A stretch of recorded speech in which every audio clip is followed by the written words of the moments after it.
Verses 21 to 30 from section 27. Favorable conditions for accepting the Larger Sutra in faith. After the episode with the visit of bodhisattvas and prediction for their attainment of Buddhahood, Shakyamuni continues by explaining the conditions of meeting with the teaching of the Larger Sutra and how precious and inconceivable this Dharma is. Quote, "Without a store of good from former lives, one cannot hear the sutra, but those who have strictly observed the precepts can hear the right Dharma. One who has met a world-honored one in the past can accept this teaching. Such a person respectfully worships, hears, and upholds it, and rejoices so greatly as to dance. Arrogant, corrupt, and indolent people cannot readily accept this teaching, but those who have met Buddhas in their former lives rejoice to hear it." End quote. There are two karmic causes explained here. 1. Observance of precepts in a former life leads to birth in human form, or a realm where one can meet and hear the Larger Sutra, and especially the message of the primal vow, which is the essence of this sutra. The Larger Sutra is called the right Dharma because, as I explained in chapter 3, it is the true reason for Shakyamuni's appearance in this world. 2. Those who have met a Buddha or many Buddhas in the past and had devotion and respect towards them are open enough to accept in faith the teaching of the Larger Sutra, and especially the primal vow of Amida. This is the meaning of, quote, "One who has met a world-honored one in the past can accept this teaching, and those who have met Buddhas in their former lives rejoice to hear it."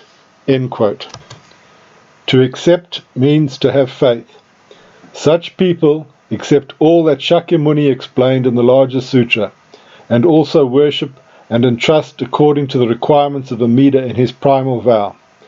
They are disciples without any doubt, who are happy to hear about Amida's wonderful and indiscriminative method of salvation. Quote, "Such a person respectfully worships, hears and upholds it, and rejoices so greatly as to dance." End quote.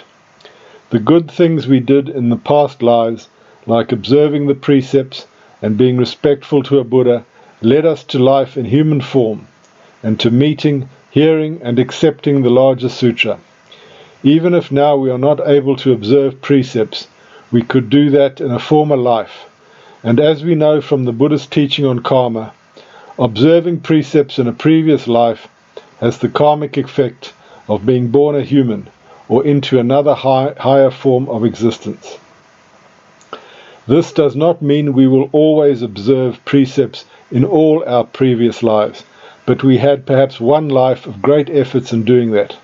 However, it is important to notice that although we made great efforts in observing the precepts, and even met a Buddha in one of our previous lives whom we worshipped and respected, we still did not attain perfect enlightenment, because we did not abandon the reliance on the illusion of self-power. As Shunran said, quote, "Under the guidance of Buddhas who appeared in this world, 3 times the sands of the Ganges in number, we awakened the aspiration for supreme enlightenment, but our self-power failed, and we continued to transmigrate." End quote. Thus, we should not waste our time any more in this life with self-power practices, but entrust completely to Amida Buddha, about whose primal vow we learn in the Larger Sutra. Those who are arrogant, corrupt, and indolent people cannot readily accept this teaching. These are people who are proud with their so-called spiritual achievements, who believe that they can attain Buddhahood in their present bodies, but also people who, although they are in human form and met with the teaching of the Larger Sutra, they deny the existence of Amida and his Pure Land, or they refuse to entrust to him completely. So, it is not enough to have observed precepts in a previous life, enjoy the karmic effect of being born a human being, and meeting the Larger Sutra. Many are now in human form and have met the Larger Sutra, but few actually accept the actual existence of Amida and his Pure Land, who are the main elements of the Sutra. Many also do not rely exclusively on Amida's power and are not in accord with his primal vow, which is the essence of the Larger Sutra. These are people who, although they did some good in a previous life and were even capable of good moral behavior, were not devotional and respectful enough towards Amida and other Buddhas, and so they did not receive their blessing and guidance. When Shakyamuni mentioned the meeting of a Buddha or Buddhas, he surely did not refer to an occasional meeting, but to worshipping and trusting and venerating those Buddhas. It is said in the sacred texts that one who venerates a Buddha, even if he does not live during a time when a Buddha is actually present in human form, for the true worshipper, it is like the Buddha is in this world. So, we can interpret the reference to meeting with a Buddha or Buddhas in two ways.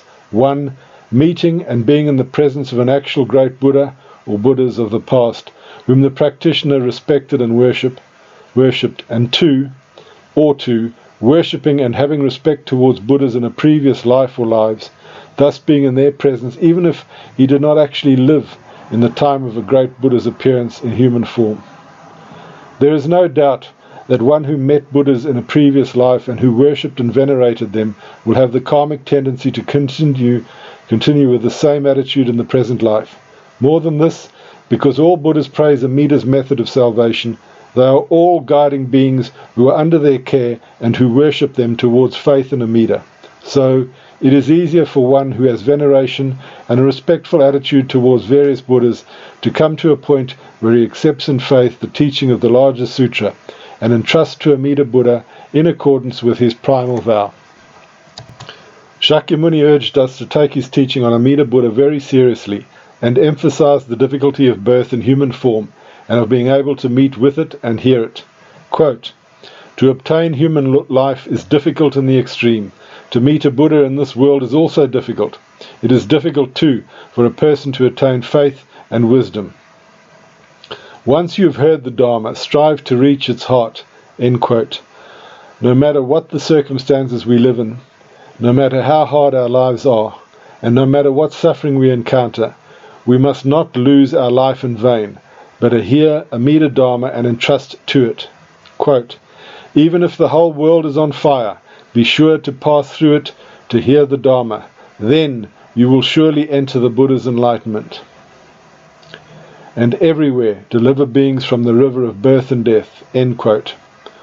All those who have faith in Amida Dharma accept the Larger Sutra and are in accord with the primal vow of Amida, which is the essence of this sutra, are Shakyamuni's personal friends, no matter how high or low they are on a scale of spiritual evolution. Quote, "If you have heard the Dharma, that is Amida Dharma or the Larger Sutra, and do not forget it, but adore and revere it with great joy, you are my good friend. For this reason you should awaken aspiration for enlightenment." End quote. Attention here, as Shakyamuni wanted us to be very careful on this matter, to hear and entrust to his teaching on Amida Buddha in the Larger Sutra does not have anything to do with some special kind of supernal wisdom or special qualities on the part of the follower. It does not mean to know, as a Buddha knows, all the technical details of the Pure Land and how Amida's method of salvation presented in the Larger Sutra works. This is why Shakyamuni spoke the following verses. Quote, "Neither Shravakas nor Bodhisattvas are able to know the sage's mind exhaustively. They're like those who are born blind and yet wish to guide others." End quote. Here the term Shravakas is used for a person in the spiritual state of aspiring for personal freedom from birth and death, and Bodhisattva for a Bodhisattva in training, who has not yet attained perfect enlightenment, that is, not a Buddha yet. If such people try to understand the impossible, to understand details of the Pure Land and how Amida's method of salvation works, and think they can teach others with their limited understanding, they are like ignorant peasants who, after travelling by plane for the first time, they play smart about flying technology and pretending to know everything about plane engines. Quote, "The ocean of the Tathagata's wisdom is deep, vast and boundless. Even sages of the Hinayana cannot fathom it. Only the Buddha clearly knows it." End quote. Only a Buddha can understand Amida Buddha, is Pure Land, as well as all the supernal details related to them. Quote, "Let us suppose that all human beings without exception have attained enlightenment and, with pure wisdom, realized original emptiness. Even if they pondered the Buddha's wisdom for myriads of kalpas and expounded it with the utmost effort all through their lives, they would not come to exhaustive knowledge of it. The Buddha's wisdom is thus limitless and pure to its depth." End quote. As I already explained in this book, the topic of the inconceivability of Amida Buddha's salvation is often mentioned in the sacred texts. Simply stated, unenlightened minds cannot understand the enlightened minds and works of Buddhas. Just like an ignorant peasant who never got out of his village and who does not know how to read or write cannot understand planes or the technology of flight. Just like ignorant peasants who trust the pilot even if they do not understand how the planes fly, we should, after hearing Shakyamuni's teaching about Amida, have faith in him and trust that he will save us, even if we do not know, like a Buddha knows, the exact details of how he will do that. There are 4 important footnotes to this section. The first important footnote refers to the sentence, "Those who have met a Buddha or many Buddhas in the past and have had devotion and respect towards them are open enough to accept in faith the teaching of the Larger Sutra, and especially the primal vow of Amida. Due to good karma in a past life and the observance of precepts, one can come close to the Larger Sutra, but this does not mean that he will also entrust to the primal vow, which is the essence of the sutra. Many Buddhist disciples of various schools know and respect this Larger Sutra, but do not follow all the primal vow, which is the heart and essence of the Larger Sutra.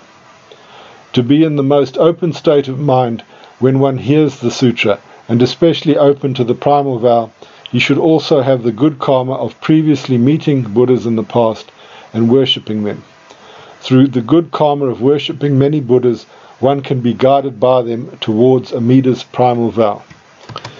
The second important footnote refers to the passage where Shakyamuni urges us to take his teaching on Amida Buddha very seriously and emphasizes the difficulty of birth in human form and of being able to meet with it and hear it. Quote, "To obtain human life is difficult in the extreme. To meet a Buddha in this world is also difficult. It is difficult too for a person to attain faith and wisdom. Once you've heard the Dharma, strive to reach its heart." End quote. Here is a passage quoted by Shunran on the same lines with the passage from the Larger Sutra, and which you might find useful. Quote, "Foolish beings of the lowest level, fettered by their karmic acts and blind passions, are transmigrating in the 5 evil courses for 100,000 myriads of kalpas. But suddenly, hearing of the Pure Land, they awaken aspiration and seek to be born there. All the Buddhas protect them and enable them to advance directly towards enlightenment.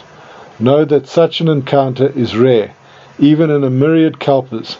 In 1,000 lifetimes, a person might encounter the vow but once. From this day to the very end of time, wherever you are, give praise to the vow, and wherever you may go, encourage others to hear it." End quote.